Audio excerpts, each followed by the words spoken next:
A debreceni Nagyerdőn vagyunk, minden nap itt jöttem haza az óvodából édesanyámmal. 10 méterre innen a főiskola ablakán bekukucskáltam, megnéztem, hogy apukám mit csinál, a trombitásokat kísérte. Ugye az adottságaimat édesapámtól kaptam, de hát mindannyian tudjuk, hogy az iskolák mennyire meghatározóak egy ember életében. Meg fogom mutatni a debreceni szakiskolát is, a budapesti Bartók Konzit. Ellátogatunk a Zeneakadémiára és a Művészetek Palotájába, amik számomra nagyon fontos koncerthelyszínek. Útitársam Laskai Edit lesz, aki a debreceni főiskolán és a zeneiskolában zongoratanár, és ő volt az első, szinte az első zongoratanárom, akkor még kis tanár volt. Neki köszönhetem, hogy végül megmaradtam a zenei pályán.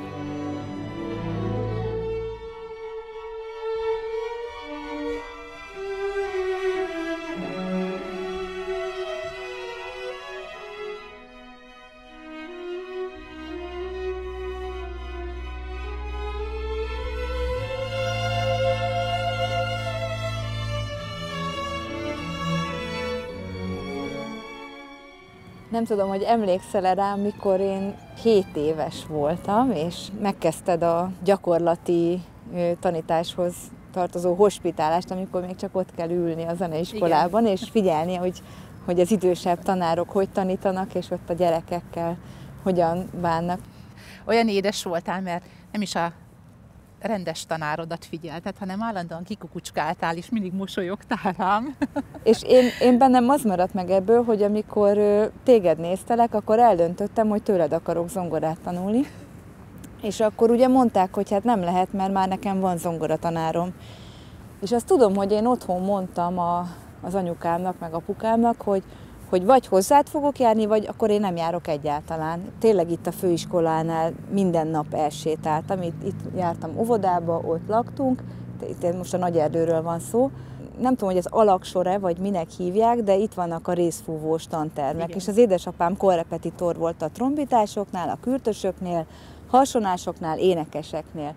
És akkor mindig így kukucskáltam, és hallgattam a trombitásokat, vagy aki éppen, és apukámnak integettem. Tehát akkor én tudtam már, hogy nekem itt ehhez valami közöm lesz.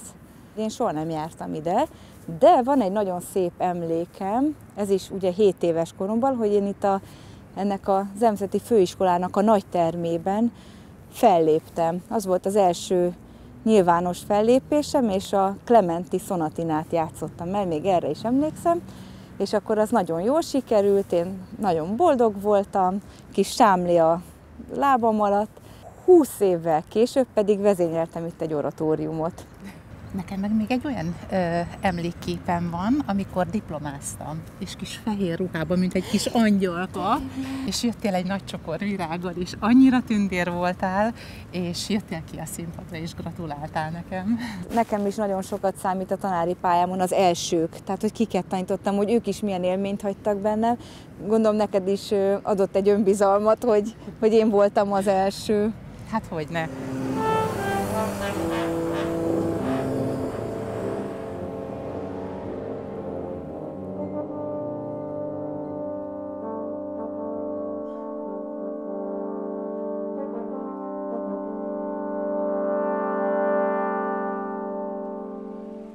Nekem Pécskai Zoltánné Ica néni volt a szolfés tanárom. Ugye minden gyereknek először szolfésra kell járni, mielőtt hangszert tanulhat. Ez szokott lenni az első akadály, mert valaki ezt már nem veszi be.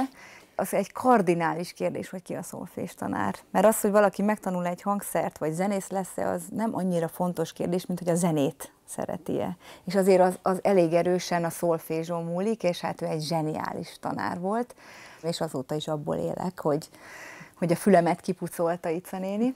És ugye a zeneiskolában nincsen zeneszerzés, és az első kis kezdeményeit az ember mindig a zongoratanárának, meg a szolfés tanárának mutatja meg.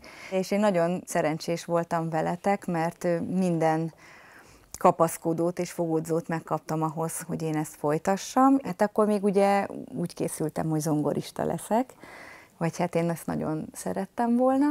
Körülbelül 12 éves koromban itt nagyon gyanús volt, hogy nem. Tehát akkor már gyülekeztek a darabjaim. Szóval mindig a kottafüzetbe gyűltek inkább a hangok. Az, hogy egy gyerek énekeljen, és énekelve tanuljon zenét, énekelve tanuljon hangszert, ezt én annyira fontosnak tartom, hogy én ugye a Bartók Konziba az iskolazenekart én vezetem, és mi el szoktuk énekelni, amit játszunk. Tehát a Schubert 5. szimfóniát dalolja mindenki a saját szólamát, tempóban. Én azt gondolom, hogy amíg nem tudjuk elénekelni, addig esély nincs rá, hogy eljátszuk. Nagyon fontosnak tartom a gyerekek képzését, tehát szerintem gyerekkorban dől el minden. Szóval nagyon hálás vagyok a szolfézs kezdetekért, mert egy életre meghatározó volt a zeneszerzés szempontjából. Na hát akkor menjünk át a szomszédteremben, ahol a zongorák vannak.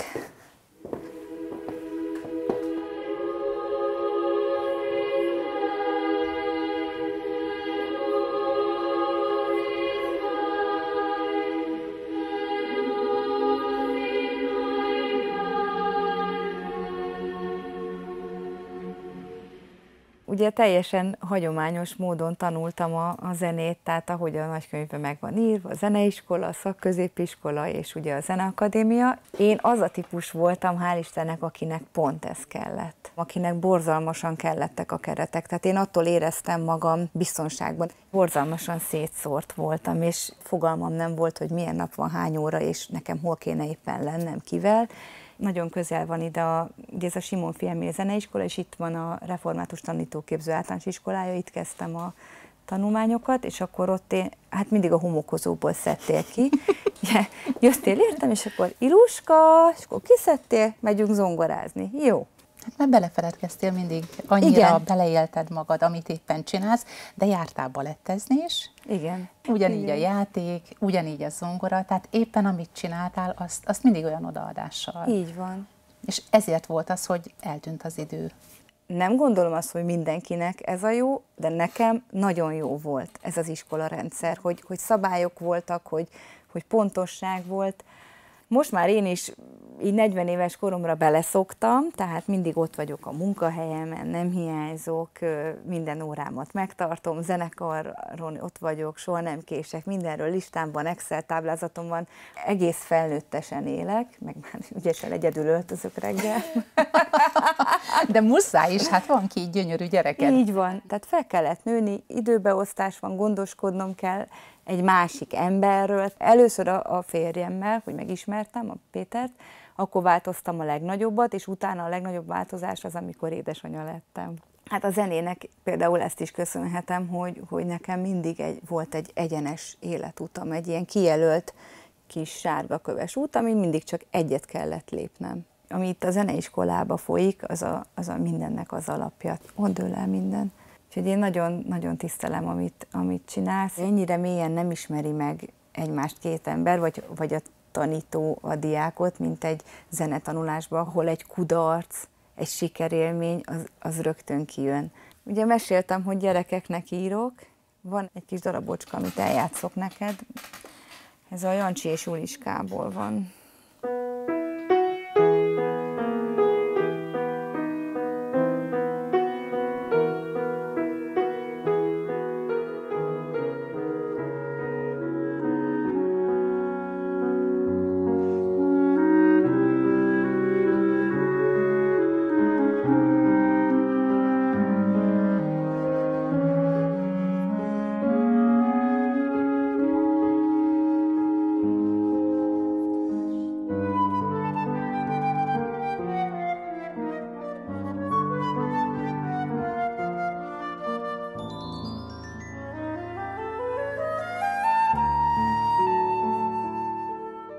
Kevesen tudják, hogy ez az iskola Magyarország első zeneoktatási intézménye, amely 160 évvel ezelőtt épült, és Kodály Zoltán maga adta hozzá nevét. Amikor felkészítettél a szakiskolára, akkor Darányi Lajoshoz kerültem. Őt vagy szerették, vagy nem szerették, középút nem volt. Mi nagyon jól kijöttünk egymással, mindenki Lala bácsinak hívta. Ahogy te is bátorítottál arra, hogy saját darabbal felvételizek, ő is bátorított, hogy saját darabbal vizsgázzak, és nagyon hamar tudomásomra hozta, hogy ő úgy gondolja, hogy Budapesten van a helyem. És ezt annyira a fejébe vette, hogy minden nap volt zongoraórám, olyan 2-3 órás zongoraóra, tehát egyáltalán nem viccelt, kőkemény felkészítésben volt részem 2 éven át, és akkor megbeszéltük, hogy én a Bartók Konziba megyek, annál is inkább, hogy itt körülbelül 15 évig nem volt zeneszerzés. Amit kiemelnék, hogy mit tanultam Darányitól, mai napig használom is ezt a tudást, ő kazettákra vetette a zongorázást. Minden alkalommal felvettük, és kielemezte. Ez a fajta igényesség, hogy az, amit csinálok, azt én utána értő kritikával végighallgassam, és úgy lépjek tovább, én abszolút neki köszönhetem. 13 éves lehettem, itt ért el először az izgulás, ami sem most nem jellemző rám, sem pici koromban. Tehát igazából a szereplés az úgy lételemem, ahogy levegőt veszek. De volt egy olyan 7-8 éves időszak, amikor rettenetesen éreztem a súlyát annak, hogy én most itt vagyok a színpadon, engem néznek, nem szabad hibázni, és annyira eluralkodott rajtam ez a hibázástól való félelem. Ez itt volt először ezen a színpadon, elmúlt, hál' Istennek, de itt éreztem meg azt, hogy szerepelni nem is olyan könnyű. Ide soha nem kerültem vissza tanárként, tehát ehhez az iskolához napi kapcsolat nem köt, és nem is sokat jártam ide, mégis azért éreztem fontosnak eljönni, mert ez az iskola, ahol én saját darabokkal vizsgázhattam, ahol bíztattak, ahol azt mondták, hogy menj tovább, mert neked ott van a helyed, ezért én mindig hálás leszek. Enyhe tájszólással érkeztem Budapestre, néhány mondat után mindig megállapították, hogy valószínűleg debreceni vagyok, ez a szavakon is, meg a kiejtésemen is múlt, és még nem hallották a nagymamámat. Anyai nagymamám egyszer volt koncerten, megkérdezte, hogy te is énekeltél, kisjányom? Nem, nagymama, én vezényeltem. Ó, akkor te csak ott mutogatol? Hát igen, én karmester vagyok. Nem baj, eszel rendesen? Tessék, fogyasszál még, itt van cukrozott alma, neked csináltam, mama, egyél, fiam. Hát így jöttem el Debrecenből.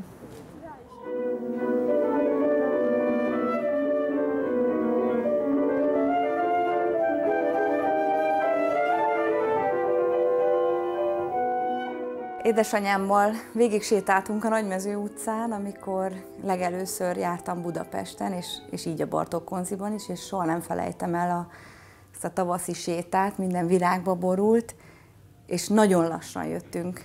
Úgy dobogott a szívem, hogy csak kerüljek be, csak vegyenek föl, és ha ez megadatik, én ezt nagyon meghálálom. Én akkor tényleg majd sokra viszem.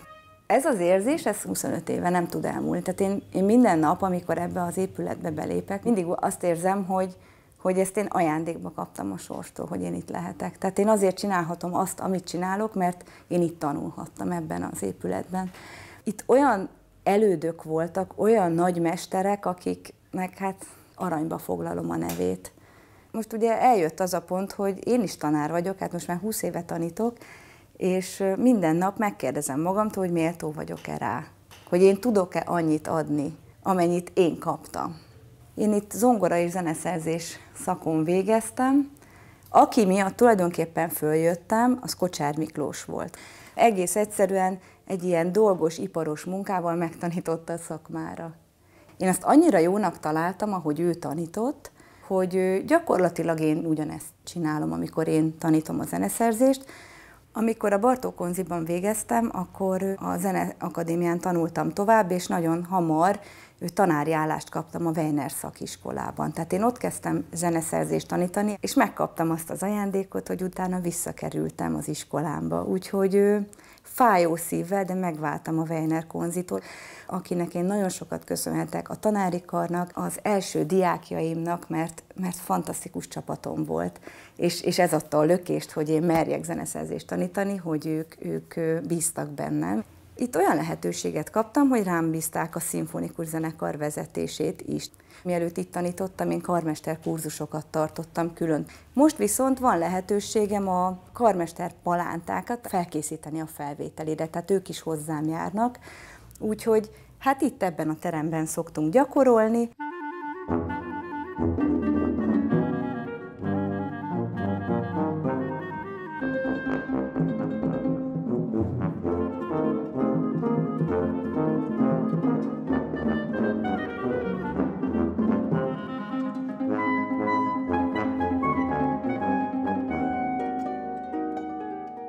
Zeneakadémia nagy színpadán állunk, ez volt az álmom, hogy én ide járhassak, és hát ez nem egy olyan egyetem, ugye, mint a többi. Azt mondják, hogy a művészet temploma, és ez tényleg így van.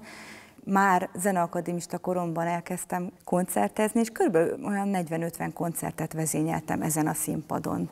Vajda János osztályában kezdtem, mert hogy az első végzettségem ugye zeneszerző, és ott voltak még a tanáraim, Petrovics Emil, Tallér Zsófia, Fekete Gyula, Serei Zsolt, és még sokan mások, akiktől tényleg rengeteget tanultam, és hivatalosan nem voltam zongoraszakos, de nagyon komolyan folytattam a tanulmányokat Prunyi Ilonánál.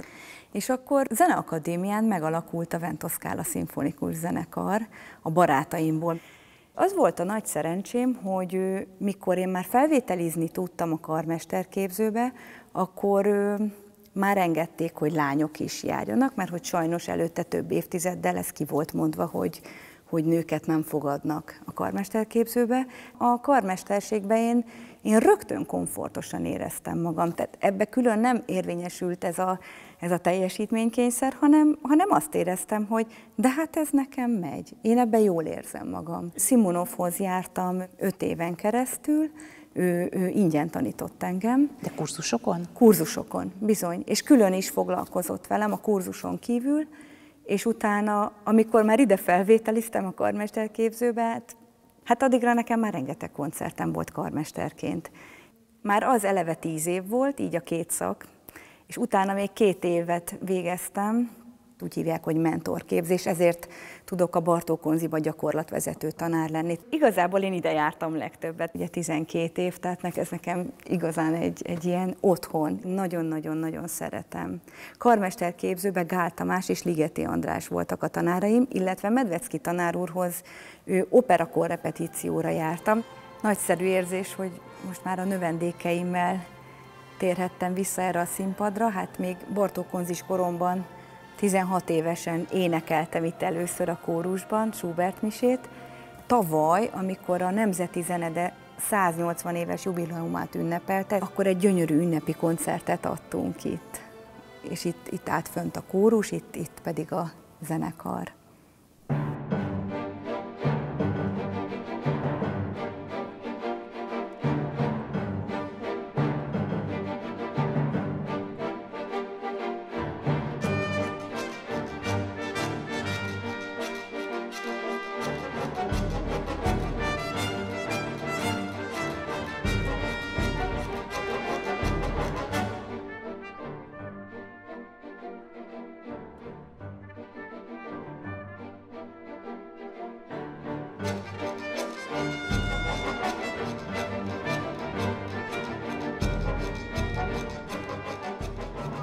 Számomra elképzelhetetlen a teljes boldogság igaz szerelem nélkül.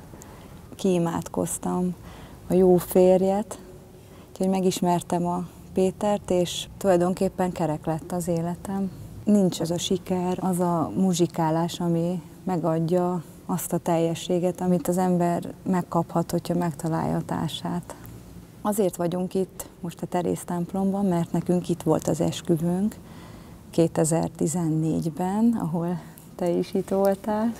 A Péter révén olyan ajándékot kaptam a Jóistentől, hát ez egy óriási család. Hát ugye ez egy mini társadalom, tehát a létszáma miatt is, hogy teljesen hazaértem. Én egy ilyen kis paradicsomban érzem magam, biztonságban, egy szerető közegben, amit nyilván az ember jobban tovább tud adni a gyerekeinek, hogyha ő is benne tud lenni egy ilyen ringató ölben, amit ez a nagy család ad. 2 gyermekünk született, Lackó és Anna, a világ legcsodálatosabb emberkéit. Az én szívemben ők a Jóisten legnagyobb ajándékai. Én mindig abban bízom, hogy úgy van jól, ahogy a Jóisten adja. Sajnos mi emberek rettenetesen visszaélünk ezekkel az adományokkal, és ez a szörnyű békétlenség, ami tapasztalható az emberek között, az ember és a természet között.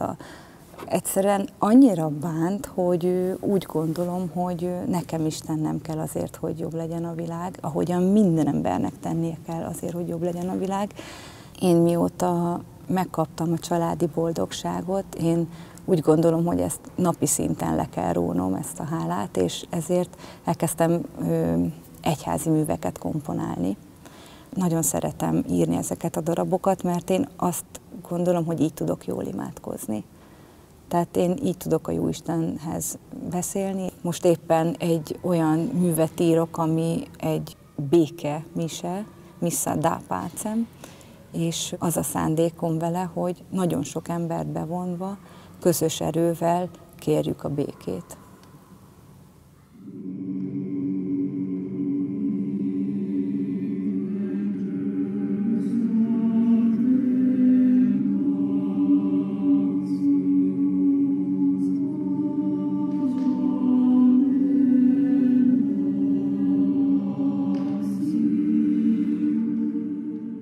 A Művészetek Palotájában vagyunk, már a megnyitón is itt voltam, mert a fényjátékba egy kis közreműködést kértek, hogy segítsek zeneileg, és nagyon szép koncertjeim voltak itt is, tehát én zongoráztam itt a nagy színpadon, vezényeltem több alkalommal. Én emlékszem még, amikor zeneiskolába jártál, hogy a Csokonai Színházban gyerekszínész voltál, főszerepeket játszottál. 20 évre abba maradt, mert az apukám azt mondta, hogy előbb tanuljak meg rendesen zongorázni, és ha még akkor is nagyon érdekel, akkor ő felől lecsinálhatom. Én játszottam filmben is, szóval végül is elért ez a dolog, de ez abszolút ilyen hobbi szinten, illetve a Tallér Zsófia tanárom révén a Nemzeti Színházban 3 évig játszottam, gyakorlatilag biodíszlet voltam egy Shakespeare drámában. Óriási élmény volt, tehát végül is nekem mindegy, hogy mit csinálok a színházban, hogyha kellékes lennék, azt is élvezném, vagy hogyha csak a díszleteket pakolgathatnám, tehát egyszerűen engem megfertőzött piciként. Azok az adottságok, amik megvoltak a színészethez gyerekként, tulajdonképpen a karmesterségben nagyon sokat használok belőle. Bárhányszor is gondolok a színészetre, soha nincs hiányérzetem. Tehát egy ember életében minden nem férhet bele. A pályámon arra pontra értem, amikor már nem begyűjtenem kell a támogató, segítő mondatokat, a bíztatásokat, hanem már nekem kell ezeket adnom. Az a célom, hogy minél inkább akik rám vannak bízva, vagy akik megbíztak bennem, és mondjuk tanárukká választottak, hogy azoknak maximálisan segítséget tudjak nyújtani, és nagyon remélem, hogy én is az ő pályájukon egyfajta biztos pont lehetek, akihez 30 év múlva is fordulhatnak, hogy olyan kapcsolatom lehet majd nekem is a növendékeimmel, mint nekem a tanáraimmal. Annyit tudjak én is adni, amennyit én kaptam.